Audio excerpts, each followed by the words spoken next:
Hi everyone, आप देख रहे हैं मास मीडिया बसवा कल्याण अवाम की आवाज़। बाय इलेक्शन का आखिरी दिन 16 अप्रैल, कल 17 अप्रैल है, यानी कि आपको अपना हक का इस्तेमाल करते हुए अपने कैंडिडेट का ऐलान करना है।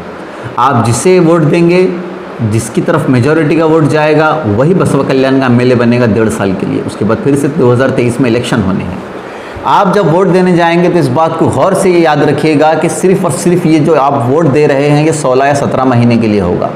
2023 में फिर से इलेक्शन होना है, फिर से आपको अपने हक़ का इस्तेमाल करना है। तो इस बात पे गौर कीजिए और अपने हक़ का सही इस्तेमाल कीजिए। तो बात करते हैं बाई इलेक्शन के आखिरी दिन की, यानी 16 अप्रैल, आज का दिन। अगर हम बात करें जेडीएस की, अलग तमाम पार्टीज़ के बारे में बात करेंगे। अगर हम बात करें जेडीएस की, तो जेडीएस इस वक्त पावरफुल पार्टी के तौर पे सामने आ चुकी है, क्योंकि कुमारस्वामी का यहाँ पे 6 या 7 दिन रुकना जेडीएस के लिए कहीं ना कहीं बहुत बड़ा फ़ायदा उठाकर ला रहा है। क्योंकि कुमारस्वामी का देहात में जाना और देहात में कैंपेनिंग करना जेडीएस के लिए बड़ा फ़ायदेमंद नज़र आ रहा है। उसके साथ साथ जेडीएस के लिए जो प्लस पॉइंट हुआ यहाँ पर वो ये रहा कि बहुत सारे ऑर्गेनाइजेशंस, पॉलिटिकल पार्टीज़ ने जेडीएस को सपोर्ट किया। जैसे कि एक लिस्ट है पूरी, देख सकते हैं आप, कि सबसे पहले WPI welfare party of India ने ऑफिशियली ऐलान कर दिया कि वो बसवा कल्याण बाई इलेक्शन में जेडीएस को सपोर्ट करेगी। उसके बाद मुत्तहिदा मुहाज ने भी ये ऑफिशियली ऐलान किया कि वो यसरब अली साहब यानी जेडीएस को सपोर्ट करेंगे। कर्नाटका मुस्लिम काउंसिल ने ये ऐलान कर दिया कि वो साहब को सपोर्ट करेंगे, जेडीएस को सपोर्ट करेंगे। उसके बाद एक ऑफिशियल वीडियो आया मटाले से, मटाला यूथ नौजवानों का, जिन्होंने कहा कि वो खुले तौर पे जेडीएस का सपोर्ट करेंगे और यसरब अली साहब को जिताने की कोशिश करेंगे। कोहिनूर जेडपी सर्कल एक बहुत बड़ा फैक्टर हो सकता है इस बाई इलेक्शन में जेडीएस के लिए। वो इसलिए कि कोहिनूर के जो जेडपी मेंबर हैं आनंद पाटिल, वो जेडीएस के बड़े पुराने कार्यकर्ता और बड़े वफादार कार्यकर्ता हैं और जेडपी मेंबर हैं कोहिनूर से। 2018 के इलेक्शंस में पीआर सिंधिया को सबसे ज़्यादा परसेंटेज अगर किसी जेडपी सर्कल से मिला था जेडीएस को, तो वो कोहिनूर जेडपी सर्कल था। और इस बार भी जेडीएस को वहाँ से बहुत बड़ा वोटिंग परसेंटेज मिलने की उम्मीद बताई जा रही है।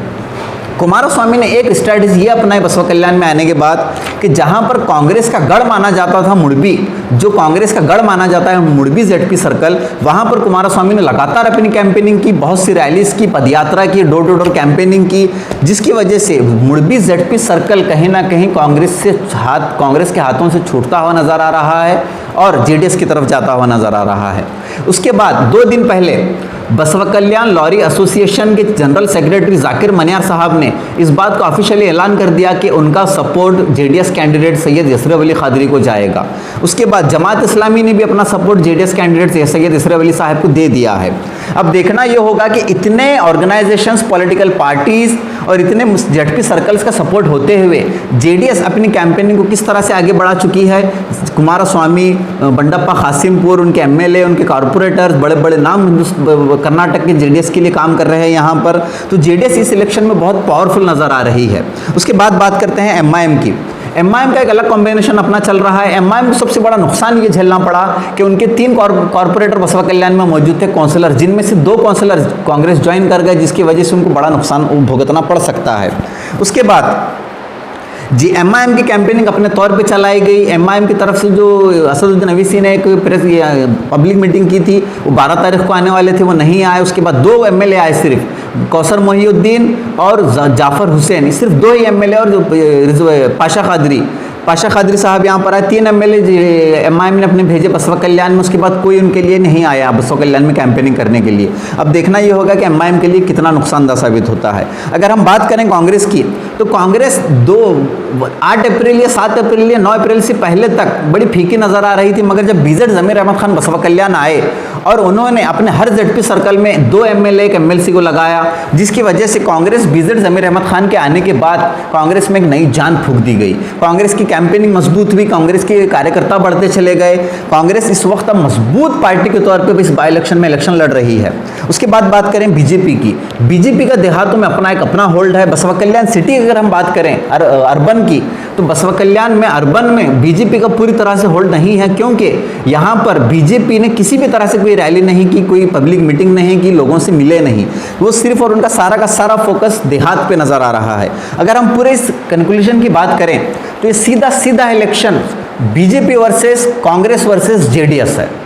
जी हाँ, ये सारा का सारा इलेक्शन बीजेपी वर्सेस जेडीएस हो सकता है, क्योंकि कांग्रेस भी बीजेपी वर्सेस जेडीएस हो सकती है, बीजेपी वर्सेस कांग्रेस हो सकता है, मगर जेडीएस का पलड़ा इस वक्त भारी नजर आ रहा है, क्योंकि जेडीएस के पास इतने ऑर्गेनाइजेशन का सपोर्ट आना, इतने नौजवानों की ऑफिशियल वीडियो आना, इतने जमातों का उनके पास ऑफिशियली उनका कहना, डब्ल्यूपीआई पार्टी का कहना कि हम उन्हें सपोर्ट करेंगे, इस बात को दर्शाता है कि जेडीएस कहीं ना कहीं इस बाई इलेक्शन में तमाम पार्टी से आगे चल रही है। वहीं कांग्रेस भी पूरी तरह अपनी ताकत लगा रही है, उनके मिनिस्टर्स, उनके chief ministers DK Shiva Kumar, BZ Zameer Ahmed Khan, Rizwan Arshad, Rahim Khan, Kaneez Fatima door to door campaign कर रही हैं। अब देखना ये होगा कि इसका रिजल्ट किस तरह से सामने आता है, क्योंकि जेडीएस का पलड़ा भारी नजर आ रहा है और कांग्रेस भी पीछे बिल्कुल भी नहीं है।